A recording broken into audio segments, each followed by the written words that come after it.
নমস্কার বন্ধুরা, তনবিনা রান্নাঘরে আপনাদের সবাইকে স্বাগত। ডিম কারি বা ডিম পেঁয়াজি রেসিপি শেয়ার করব, যে ডিম কারিটি খুব সহজভাবে আর কম সময়ের মধ্যে কিন্তু তৈরি করা যায়। আমি এখানে 3টি ডিম নিয়েছি। 3টি ডিমের জন্য 3টি বাটি নিয়েছি। এবার এক ফোঁটা করে সাদা তেল এর মধ্যে দিয়ে 3টি বাটিকে ভালোভাবে চারিদিকে একটু ব্রাশ করে দিচ্ছি। 3টি বাটি চারিদিকে তেলটা ব্রাশ করা হয়ে গিয়েছে। এবার একটা ডিমকে ফাটিয়ে বাটিগুলির মধ্যে দিয়ে দিচ্ছি। সবগুলি ডিম ফাটিয়ে বাটিগুলির মধ্যে দেওয়া হয়ে গিয়েছে। এবার এই সাইডে একটা কড়ার মধ্যে আগে থেকে জলটাকে ভালোভাবে গরম করে নিয়েছি। এবার এখানে দিয়েছি একটা স্ট্যান্ডের উপরে একটা ছোট্ট থালায় বসিয়ে এর উপর বাটিগুলি বসিয়ে দিচ্ছি। বাটিগুলি বসিয়ে দেওয়ার পর এবার এগুলিকে ঢাকা দিয়ে 5 মিনিট ভালোভাবে ভাপিয়ে নেব। ডিমগুলি ভাপে হতে হতে এই সাইডে আমরা একটা মশলা তৈরি করে নেব।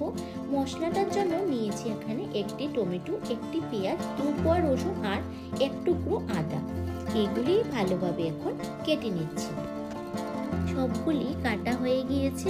এবার এগুলিকে পেস্ট করার জন্য মিক্সিং জারের মধ্যে সবগুলি নিয়ে নিচ্ছি। ঝালের জন্য নিয়েছি 4-5টা কাঁচা লঙ্কা আর 1 চামচ জিরে গুঁড়ো। জিরে গুঁড়োটা আমি পেস্টের মধ্যে দিয়ে ভালোভাবে একটু পেস্ট করে নেব। এবার এখানে দিয়ে দিব খুব সামান্য পরিমাণে একটু জল দিয়ে ভালোভাবে এটাকে পেস্ট করে নেব। এই সাইডে আমাদের ডিমগুলো কিন্তু ভালোভাবে ভাপানো হয়ে গিয়েছে। ঢাকনাটা খুলে তোমাদেরকে দেখিয়ে দিচ্ছি। দেখো, ডিমগুলি কিন্তু খুব ভালোভাবে ভাপিয়ে হয়েছে। এবার এগুলিকে নামিয়ে ঠান্ডা করে নেব। ভালোভাবে ঠান্ডা হওয়ার পর চামচের নিচের অংশটা দিয়ে তুলে নিচ্ছি। ডিমগুলিকে ভেজে নেওয়ার জন্য কড়ার মধ্যে দিয়ে দিচ্ছি 2 চামচের মতো সরষের তেল। এবার তেলের মধ্যে দিয়ে দিচ্ছি খুব সামান্য পরিমাণে একটু নুন আর দিয়ে দিচ্ছি খুব সামান্য পরিমাণে একটু হলুদ গুঁড়ো দিয়ে নুন হলুদটা তেলের সঙ্গে ভালোভাবে মিশিয়ে নেব। এবার ডিমগুলিকে এর মধ্যে দিয়ে ভালোভাবে ভেজে নিচ্ছি। ভাববে ডিমগুলি ভাজার সময় ভেঙে যাবে, একদম না। এইভাবে একবার ডিম ভাপা করে দেখো, আর ভাজার সময় কিন্তু একদম ভাঙবে না, খুব সুন্দরভাবে ভাজা হয়ে যাবে। আমার এখানে সবগুলি ডিম ভাজা হয়ে গিয়েছে। দেখো, কালারটাও কিন্তু বেশ সুন্দর এসেছে। এবার ডিম ভাজা তেলের মধ্যে আমি আরো 2 চামচ তেল অ্যাড করে দিয়েছি। এবার এখানে দিয়ে দিচ্ছি 1টি পেঁয়াজ কুচি। পেঁয়াজ কুচিটাকে ভালোভাবে লালচে করে ভেজে নেব। পেঁয়াজ কুচিটা ভালোভাবে ভাজা হয়ে গিয়েছে। এবার মশলাটা এর মধ্যে দিয়ে দিচ্ছি।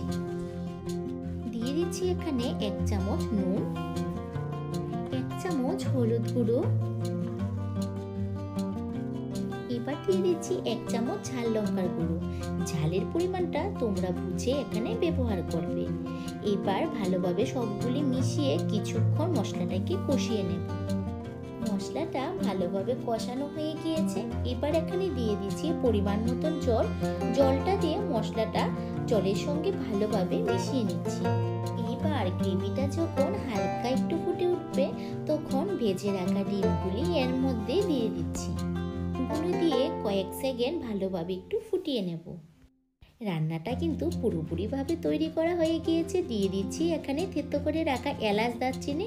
তোমরা চাইলে এখানে গুঁড়ো বা পেস্টটাও দিতে পারো। এবার ভালোভাবে মিশিয়ে নিচ্ছি।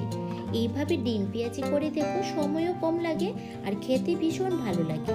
রেসিপিটি কেমন লেগেছে তোমাদের কাছে কমেন্ট করে অবশ্যই জানাবে। আমার চ্যানেলে নতুন বন্ধু হয়ে থাকলে প্লিজ চ্যানেলটিকে লাইক, শেয়ার, সাবস্ক্রাইব করে ভিডিওটি সম্পূর্ণ দেখার জন্য অনুরোধ।